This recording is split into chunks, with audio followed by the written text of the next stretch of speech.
uchun Goja o'lmasa, Zhuge Liang o'tirg'i chiqmaydi deydi. Birinchi qism. Goja busi Wulong buchuq. Ya'ni Goja o'lmasa, Zhuge Qadi o'tirg'i chiqmaydi. Qissa haqida bayon qilsak, mushundaq bir talash tartish bor. Ya'ni Cao Caoning mushavir Goja o'lmasa, Zhuge Liang o'tirg'i chiqmaydi deydigan. Mazmun qiziqadigan do'stlar, meni qo'shib olib, bir dona yaxshi yurakni berib deb filmning davomini ko'ring.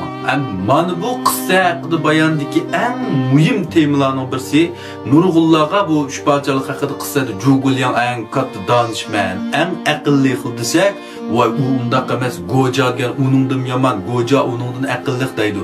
Nimish Goja uningdan aqlli donishmand desa, kim bir aniq sabab topolmaydi. Lekin voy Zhuge Liangning Goja aqlli, u yomon deb turib oldi xolos. Lekin tutamli chiqdi sabab yo'q. Undaqda men Goja degan ma'lumotni bugun bir tushunib baqayli. Bir tilfi urayam Gojaga.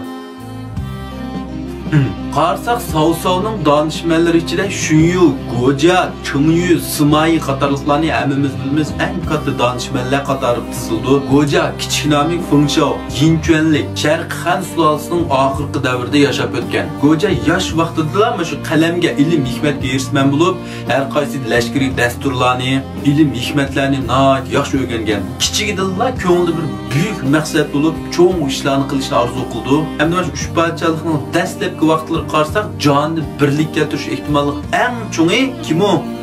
Yuanshao. Shuning uchun bu yerda Goja mana shu Yuanshaoning kuchining eng zo'rligi, yer maydonining eng cho'ngligi, ham 4 davlatdan 3 vadir chiqqan Jang Sho'krat nomining tang tarqalganligini o'ylab Yuanshaoga beqindi. Yuanshaoga beqinib uzoq o'tmaylar bu Yuanshaoning nazar doirasini noit tor, maqtanchoq, qo'rqanchoq, keskin bir ishlarni bir taraf qilolmaydigan, rahbariy iqtidorim noit tuvan, qo'llastida noitanglik donishmandlar, Batur Sanğullar bo'lgan bilan bulardan yaxshi foydalanib ishlatolmaydigan hisobda bir quruq nomil va Yuanshao kelganini his qilib qoldi. Shuning bilan Yuanshaodan ayrilib 5-6 yil jonkazlik hayotini boshlaydi. Shu vaqtlarning o'zida Cao Caoning mushaviri Shunyu bu Gojaga Cao Caoni tavsiya qildi. Endi Cao Cao degan pasport mandaq ko'nglik buyuk maqsadni tutgan manundak aql, donishmand sigo'xshashlarni yoqtirdi u bu deb Gojaga deydi. Ham Cao Caoga buni tavsiya qilgan keyin Cao Cao azalda mundaqlar bak amraq bir anglaplab Gojani muhim o'rin qo'yib atvolab ishlatdi.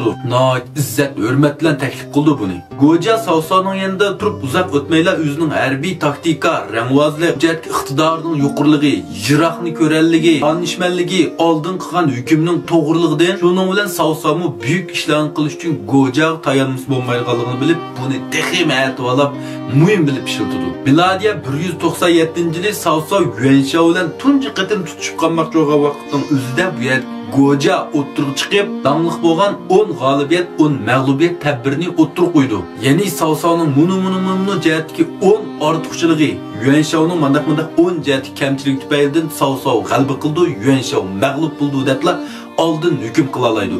Asli Goja o'tirib qo'ygan manchu. Endi buning bu yerga bu qarshi noit qoyil qilarlik ham to'g'ri chiqdi keyin. Ham mush vaqtning o'zida Cao Caoning yaqinqi qisqa mezgillik va jiroq uzoq mezgillik tadbiriy planini to'liq tuzib turdi. Ya'ni 3 yillikcha mandaq qilamiz, 5 yillikcha andaqda 10 yildan keyin mandaq bo'lsin deganda tadbirni o'tirib qo'ydi. Yuanshao o'zini haqan atgandan keyin bu yerga Cao Cao Yuanshao qarshi chiqish uchun Lubun yo'qotib keldi. Bu vaqtning o'zida jon barliq baglarga birlik tushirdi, biroq hech kim kelmay o'ylangan yerdan Liubey kelib qoldi. Mush vaqtning o'zida Cao Cao o'zining bu yerga mushavirligini so'raydi. Eng dastlab Shunyudan so'rgan vaqtning o'zida Liubeyni o'ltiribsizlar, u kim bizim chuqum ofat bo'ldi deydi. Endi bu yer Gojan chaqirgan bo'lsa Liubeyni o'ltirishga bo'lmaydi.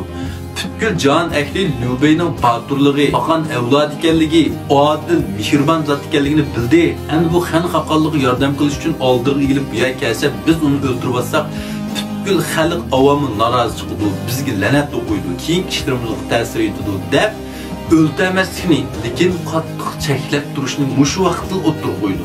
Endi Gojadan keyin Chengyu kirib, Shunyu bilan Gojaning gapini anglab olg'ashqa, Shunyu shuni texnik bir qadam ilgirlab avval ishlatib keyin o'ldirib olsa deb mandaqda bir ko'rsatgani mushada.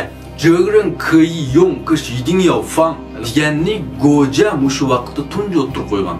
Bu odamni ishlatsa bo'ldi, lekin chuqum cheklab turish kerak deganni. Keyin Cao Cao buni kim ishlatdi? Ya'ni Liubeyning qo'shini ojiz. Buning ichida shu Guayu, Zhangfei, Zhao Zulun qatorliqlar bor. bu adamni ishiltish kerak, xalqning noroziligini basaytish uchun ham bulardan yaxshi foydalanish kerak. Biroq Liu Bei'ni chuqur qattiq cheklab turish kerak deydi. Biroq Gojaning o'ttir qo'ygan bu taklifini Sausa uzoq o'tmay unutib ketib, Liu Bei'ga 50 ming kishilik qo'shinni berib, Yuanshu qarshi otlantirdi. Mushad Liu Bei'ni qatirib o'tbak absundiq. Shunga keyin Sausaning Simayini qattiq cheklab turishi, bu gapni bolalardan tortib navralargacha miros qoldirishining sababi mushada. Mushu savaqdan kelgan bu ishchu.